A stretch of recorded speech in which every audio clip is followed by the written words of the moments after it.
Assalamualaikum warahmatullahi wabarakatuh. Perkenalkan, nama saya Muhammad Farhanuddin Yusuf dengan 3 digit NIM terakhir 263. Dan saya Baskar Mutawasim dengan 3 digit NIM terakhir 270. Kami dari Prodi Sistem Informasi kelas H. Pada kesempatan ini kami akan mempresentasikan penelitian berjudul Peramalan Curah Cuaca Hujan Bulanan menggunakan metode ARIMA. Penelitian ini disusun sebagai bagian dari tugas ujian akhir semester mata kuliah statistika dan probabilitas.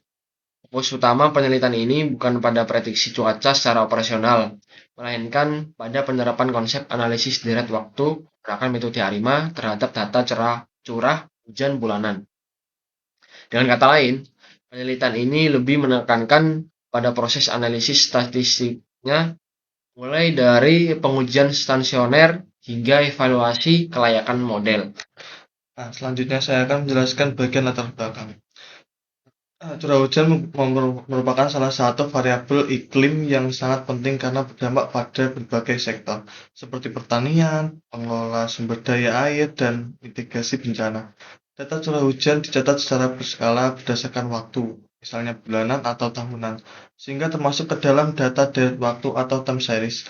Karakteristik utama data deret waktu adalah adanya ketergantungan antara nilai saat ini dengan nilai pada periode sebelumnya. Karena sifatnya fluktuatif dan tidak selalu mengikuti pola sederhana, curah hujan sulit diprediksi hanya dengan melihat rata-rata atau tren sederhana. Oleh karena itu, diperlukan metode statistika yang secara khusus dirancang untuk menangkap pola histori data deret waktu. Dalam penelitian ini digunakan metode ARIMA, karena metode ini mampu memodelkan hubungan antar waktu dan ada satu variabel tanpa memerlukan variabel penjelasan tambahan. Nah, yang selanjutnya yaitu metodologi penelitian. Metodologi penelitian dilakukan secara bertahap dan sistematis. Tahap pertama adalah pengujian stasioner. Data stasioner merupakan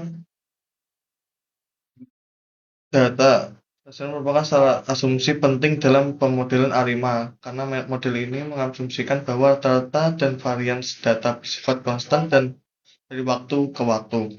Jika data belum stasioner, maka dilakukan proses differencing untuk menghilangkan tren atau pola tertentu.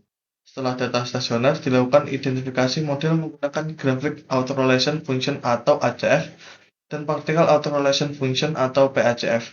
Model yang terbentuk kemudian diuji melalui diagnostik residual untuk memastikan bahwa residual bersifat acak atau white noise.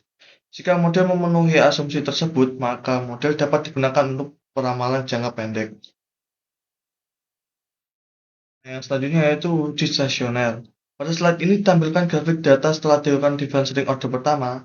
Pada data awal sebelum differencing terlihat adanya pola tren sehingga data belum memenuhi asumsi stasionaritas. Kondisi ini menyebabkan model ARIMA tidak dapat langsung diterapkan. Setelah dilakukannya differencing order pertama, grafik menunjukkan bahwa data berlokasi di sekitar nilai rata-rata yang relatif konstan dan tidak menunjukkan tren yang jelas. Selain itu, variasi data juga terlihat lebih stabil. Berdasarkan pola ini, dapat disimpulkan bahwa proses differencing berhasil membuat data menjadi stasioner, sehingga data telah memenuhi syarat untuk tahap pemodelan selanjutnya. Identifikasi model ACF. Grafik ACF pada slide ini digunakan untuk melihat hubungan antara data pada suatu waktu dengan data pada beberapa periode sebelumnya. Dari grafik ACF dapat diamati bahwa nilai autokorelasi signifikan muncul pada beberapa lag awal. Kemudian menurun dan mendekati 0 pada lag berikutnya. Pola seperti ini mengindikasikan adanya komponen moving average dalam data.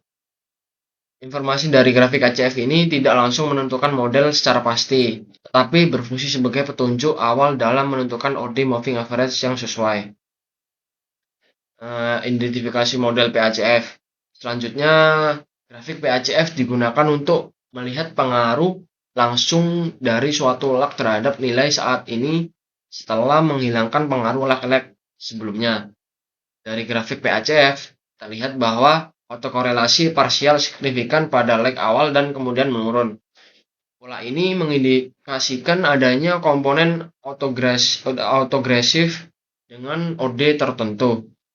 Dengan mengombinasikan informasi dari grafik ACF dan PACF, serta mempertimbangkan bahwa data telah dilakukan differencing satu kali, maka dipilih model ARIMA dengan parameter P sama dengan 1, D sama dengan 1, dan Q sama dengan 1, atau ARIMA 1,1,1.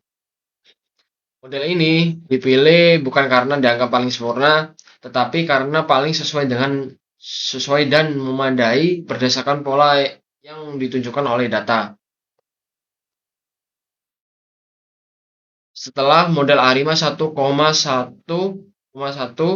diperoleh, tahap selanjutnya adalah melakukan diagnostik residual. Pada grafik normal probability plot, residual terlihat mengikuti pola yang mendekati garis lurus yang mengindikasikan bahwa residual mendekati distribusi normal. Selain itu, residual tidak menunjukkan pola tertentu dan bersifat acak atau white noise.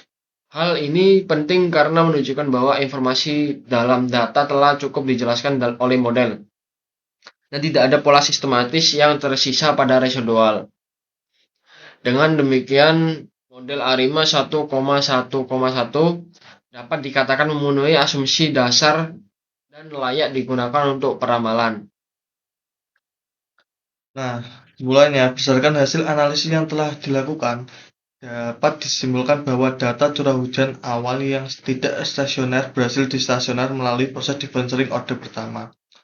Model ARIMA 111 dipilih berdasarkan hasil identifikasi menggunakan grafik ACF dan PACF, serta telah memenuhi asumsi melalui diagnostik residual. Model ini dinilai memadai secara statistik dan dapat digunakan untuk peramalan jangka pendek. Namun, penelitian ini memiliki keterbatasan karena belum mempertimbangkan faktor musiman dan variabel iklim lain. Oleh karena itu, untuk penelitian selanjutnya disarankan menggunakan model yang mempertimbangkan unsur musiman seperti SARIMA, serta data dengan periode yang lebih panjang. Demikian presentasi yang kami dapat sampaikan. Terima kasih. Assalamualaikum warahmatullahi wabarakatuh.